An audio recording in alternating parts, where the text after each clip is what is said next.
제가 약간 긍정의 여왕이잖아요. 지금 갈매기의 여왕이시고. 네. 그래서 저는 또 이거 세상에 여기서 이렇게 달려오게 하는 이 힘에 대한 이제 이야기겠구나 이러면서 읽었던 것 같아요. 선생님은 이 책을 통해서 구현하고 싶으셨던 게 이런 거였나요? 네. 지금은 이제 이 책이 유명해졌기 때문에 사람들은 뭐 결과만 보지만 저로서는 정말 답답했던 시기였던 것 같아요. 이런 얘기를 듣게 될 줄이야. 네.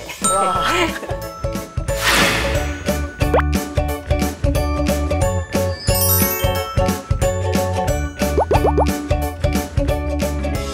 저는 이 더스트 자켓 이 커버를 이렇게 벗겼을 때 여기서 이 아이가 머뭇거리는 이런 부분이 이제 이 아이가 그냥 처음부터 뭐 무서워서 울고 좋아서 달려가고 이런 차원의 어떤 감정 움직임이면 그렇게 매력적이지 않았을 텐데 굉장히 섬세하게 주춤거리면서도 제안을 하고 그리고 이제 가잖아요. 그랬더니 또 이렇게 부름에 맞춰서 달려가는 이 안쪽의 표지가 이걸 처음에 펼쳤을 때 와 진짜 여기서 웃지 않을 수 없고 자꾸 저는 또 제가 약간 긍정의 여왕이잖아요. 지금 갈매기의 여왕이시고.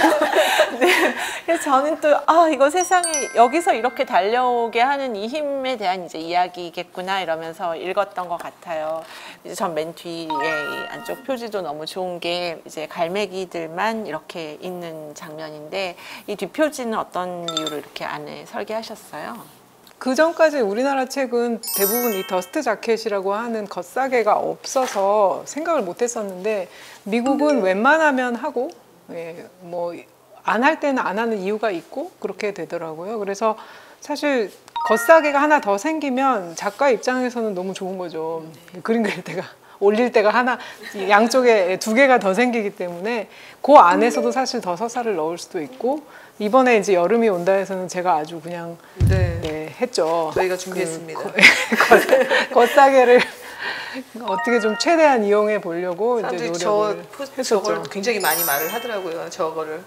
예. 그래서 사실 뭐 저거는 진짜 새로 열리는 다른 세계에 대한 이야기이기도 하고 그다음에 저 겉사계 안에다가 선물을 하나 드리고 싶다는 생각이 들었고 이 큰 공간을 이용해서 뭔가 크게 펼쳐지는 그림을 하나 좀 드리고 싶었어요.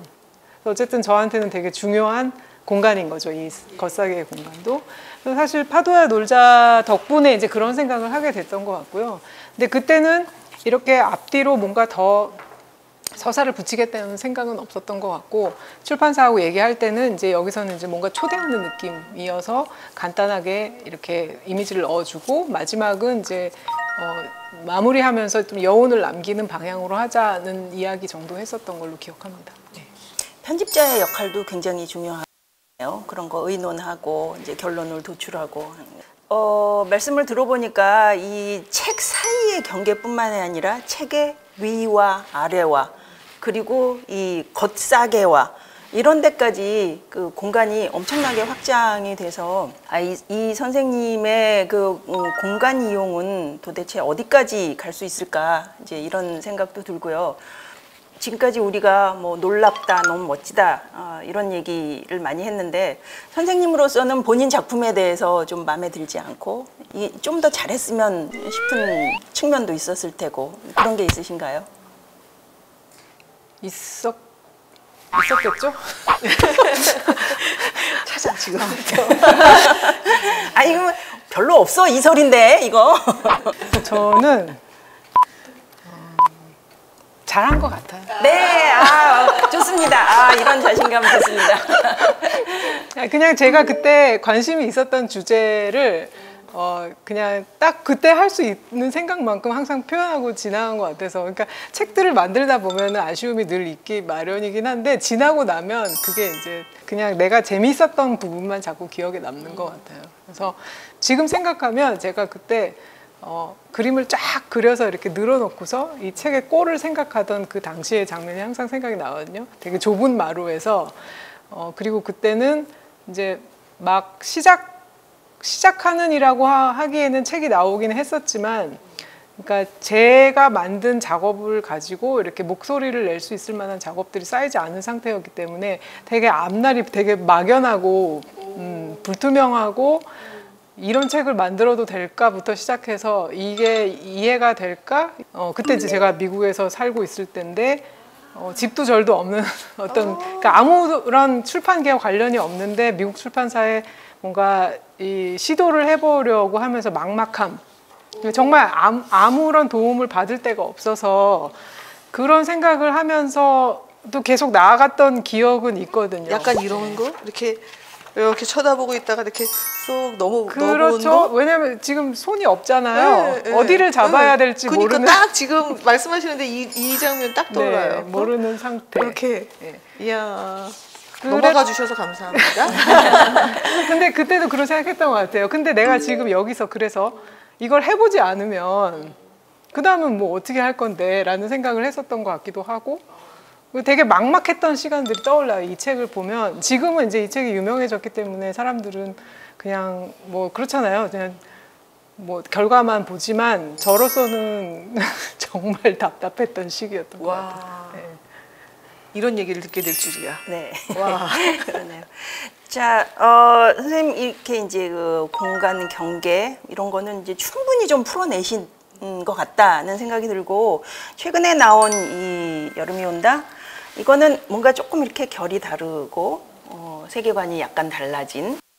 저는 이제 이 작품에 뭐 여러 가지 이수지 작가의 전작의 느낌하고 연관성이 많이 있지만 좀 더 새로운 의미라는 건 이제 이분이 이미지와 그 글 텍스트에 대한 이야기를 하다가 이제는 청각계로 손을 내밀어서 청각계의 지배자가 되려고 그러니까 시각과 그러니까 청각의 시각화나 시각의 청각화에 대한 이야기를 책이라는 이 소리가 들리지 않는 매체 속에서 해보려고 하시는구나. 그래서 속도가 사실 중요하잖아요. 그러니까 공간에서도 속도가 중요한데 소리는 특히 속도와 크기 같은 게 있는데 그림책은 제한된 크기를 가지고 있는 매체고 또 속도는 독자의 손에 달렸단 말이에요. 이걸 작가가 독자한테 어떤 속도로 넘기세요라고 지정해 줄 수 없는 매체인데 이게 영상하고 좀 다르잖아요.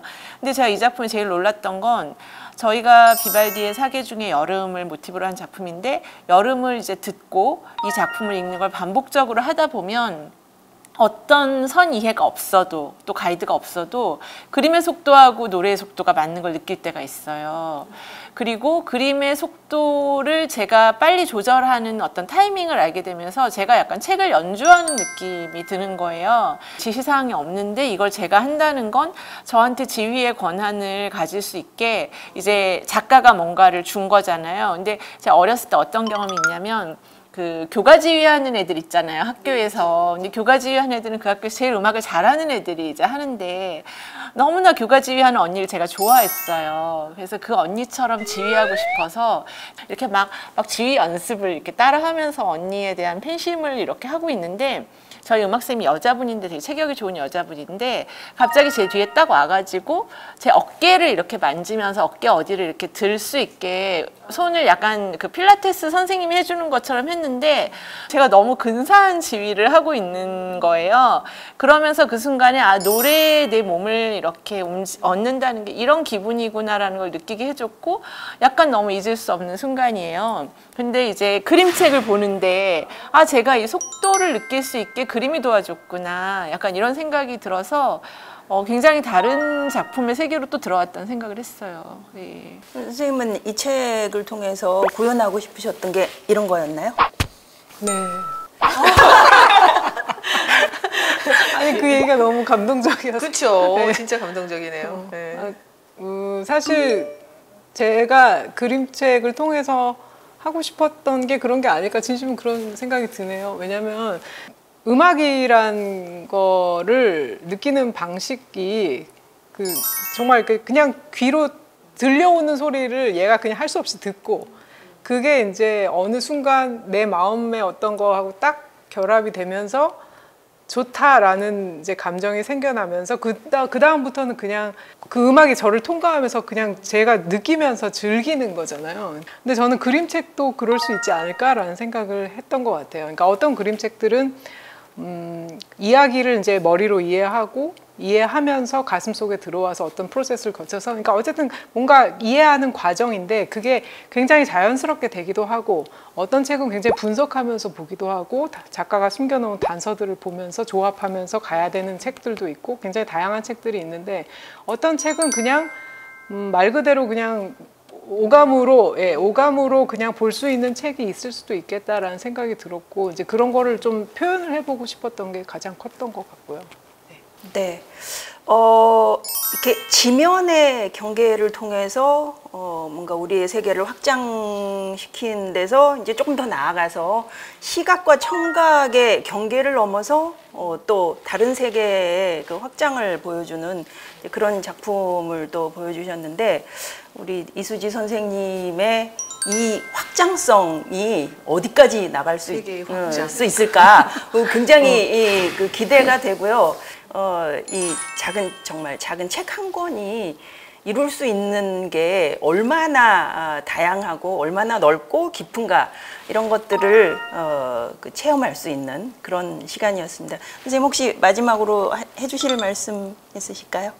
그림책을 하면서 되게 즐거웠던 일이 그런 건 것 같아요. 그러니까 그림책 그 자체라기보다는 이 그림책이 정말 유연한 매체라서 어떤 거하고도 연결될 수 있다라는 생각을 하게 되었어요. 그러니까 제가 뭐 처음부터 그런 생각이 들었던 건 아니고, 작업을 가는 와중에 제 스스로의 작업에서도 그런 걸 느끼기도 하고, 또 한편으로는 이 그림책을 보고 다른 예술가들이 해주는 말을 또 듣기도 하고, 또 다른 것으로 변형되는 모습들을 보면서 이 그림책이 정말 유연한 매체구나 라는 생각을 하게 되었고, 앞으로도 가능성은 무궁무진해서 되게 기대가 되죠, 저도. 네. 이렇게 그 유연하고 가능성이 무궁무진한 그림책의 세계, 여러분이 조금 더 깊이 빠져들어 오시기를 바라면서 오늘 말씀 이걸로 마치겠습니다. 감사합니다. 감사합니다.